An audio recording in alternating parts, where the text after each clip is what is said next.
Hello बच्चों, मैं आज इनऑर्गेनिक का एक महत्वपूर्ण टॉपिक लेकर आया हूँ जिसका नाम है तत्वों का निष्कर्षण। देखो, अक्सर तत्वों का निष्कर्षण से ऐसा अंदाजा लगाया जाता है कि एक प्रश्न जरूर आता है, या तो लोहा का निष्कर्षण आ जाए, या एल्युमिनियम का निष्कर्षण आ जाए, या जिंक का निष्कर्षण आ जाए, ठीक है, या तांबा का निष्कर्षण आ जाए। यानी ऐसा लोग को बीच माना गया, स्टूडेंट बीच ऐसा मानता है स्टूडेंट लोग कि एक न एक निष्कर्षण तो जरूर आएगा। अतः एक मैं निष्कर्षण ऐसा डील करने जा रहा हूं कि एक निष्कर्षण अगर याद हो जाए तो उसी पर अगर बैठा देंगे तो सभी धातु का निष्कर्षण को आप लिख सकते हैं। ठीक है, तत्वों का निष्कर्षण को लिखने के लिए सबसे पहले आपको इन बातों पर ध्यान देना होगा। जैसे किसी भी तत्व का अगर निष्कर्षण करना हो तो सबसे पहले तत्व अर्थात धातु का एक प्रमुख अयस्क का नाम एवं सूत्र आपको याद रखना चाहिए। यानी किसी भी धातु का अगर निष्कर्षण कर रहे हैं तो एक उसका अयस्क का नाम और एक उसका सूत्र, यानी अयस्क का नाम एवं सूत्र आपको जानना होगा। और उसके बाद निम्न चरणों को आपको डील करना होगा। जैसे ए में है अयस्क का सांद्रण या शुद्धिकरण, बी में है शुद्ध अयस्क से धातु का ऑक्साइड की प्राप्ति, सी में है धातु के ऑक्साइड से धातु की प्राप्ति, और डी है धातु का शुद्धिकरण। यानी किसी भी धातु का अगर आप निष्कर्षण लिख रहे हैं तो इन सारे अगर पॉइंट को डील कर देते हैं तो आपको किसी भी धातु का निष्कर्षण लिखा जाएगा। इसका हम एक एग्जांपल देंगे कोई धातु का निष्कर्षण को लिखकर। ठीक है, अतः फिर से एक बार बोल रहे हैं कि किसी भी धातु का अगर निष्कर्षण को लिखना है तो इन मुख्य बातों को आपको ध्यान में रखना होगा। एक, उस धातु का प्रमुख अयस्क एवं उसका सूत्र, और निम्न चरण यानी चार चरण, यानी चार चरण में किसी भी धातु का निष्कर्षण हो जाता है। ऐसे गेस्ट से याद करना या बुक से याद करना आपके लिए बहुत डिफिकल्ट होगा, नहीं तो आप देखेंगे गेस्ट से आपको याद ही नहीं होगा, आप देख ही के छोड़ देंगे कितना बड़ा नहीं लिखाएगा। लेकिन अगर इसके आधार पर आप सजाते हैं तो आपको लिखना बहुत आसान होगा। ठीक है, अतः मैं एक जिंक का निष्कर्षण को बताते हैं कि इस आधार पर कैसे बैठाते हैं। जैसे एग्जाम में आएगा कि जिंक का निष्कर्षण को लिखें, और निष्कर्षण का जो क्वेश्चन आता है वो 5 नंबर का आता है। ठीक है, देखो मैंने कहा था कि जो हम बताएं कि किसी भी धातु का निष्कर्षण करने के लिए एक अयस्क का होना जरूरी है, उसका नाम याद रखना जरूरी है, और 4 चरणों का लिखना जरूरी है। तो उसी पर हम जिंक का निष्कर्षण को बता रहे हैं कि कैसे लिखाता है। तो देखो, जिंक का निष्कर्षण जिंक का प्रमुख अयस्क जिंक ब्लेड से किया जाता है। जिंक ब्लेड का रासायनिक सूत्र होता है ZnS। जिंक ब्लेड से जिंक का निष्कर्षण निम्न चरणों में किया जाता है।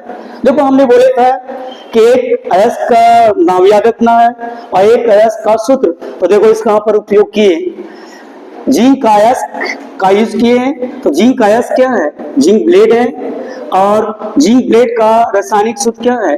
ZnS है। तो हम बोले थे कि कोई भी धातु का निष्कर्षण होगा, कोई भी धातु का निष्कर्षण करना होगा तो एक उसका अयस्क का नाम और उसका सूत्र देना होगा। तो जो मैंने किया, जिंक का निष्कर्षण हम बता रहे हैं। तो देखो यहाँ पर जिंक का एक अयस्क का नाम लिखे हैं जिंक ब्लेड, और उसका सूत्र लिखे हैं ZnS।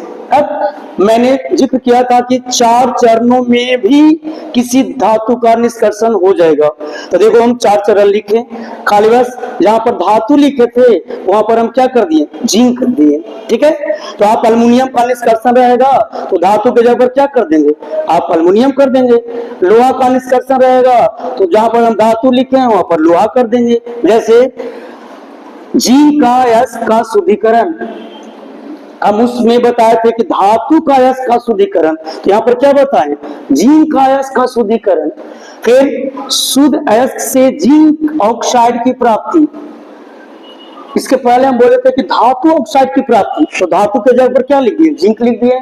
फिर हम बताए थे कि धातु ऑक्साइड से जिंक की प्राप्ति, तो यहाँ पर धातु की जगह पर क्या जिंक कर दिए, जिंक ऑक्साइड से जिंक की प्राप्ति।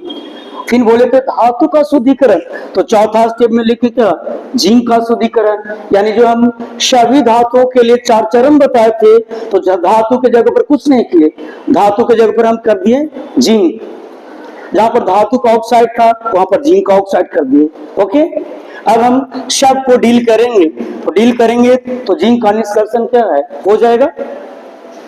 देखो, जिंक का अयस्क का शुद्धिकरण, यानी इस चरण में जिंक का अयस्क, जिंक ब्लेड का शुद्धिकरण फेन उत्प्लावन विधि से करके अयस्क को शुद्ध किया जाता है। ठीक है, इसके बाद वाला चरण है शुद्ध अयस्क से जिंक के ऑक्साइड की प्राप्ति। तो इस चरण में जारण क्रिया, क्योंकि देखो ऑक्साइड प्राप्त करने का 2 क्रिया है, एक जारण और दूसरा निस्तापन।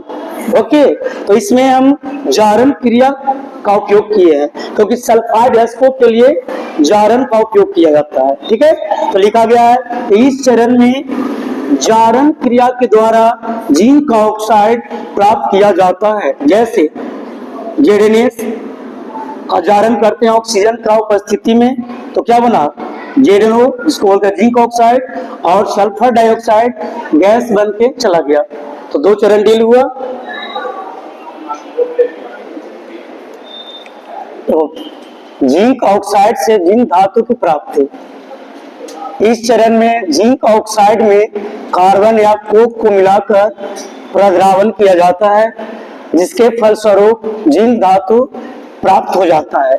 तो देखें कि इस चरण में क्या हुआ, जो अगला चरण में हम जो जिंक ऑक्साइड प्राप्त किए थे उसमें कार्बन को मिलाए, कार्बन या कोक को मिलाए, तो यहाँ कार्बन या कोक काम किया अपकरण का काम किया, यानी कार्बन या कोक जिंक ऑक्साइड से ऑक्सीजन को निकालकर और जिंक धातु प्रदान किया, और यहाँ कार्बन मोनोऑक्साइड गैस बनकर उड़ गया।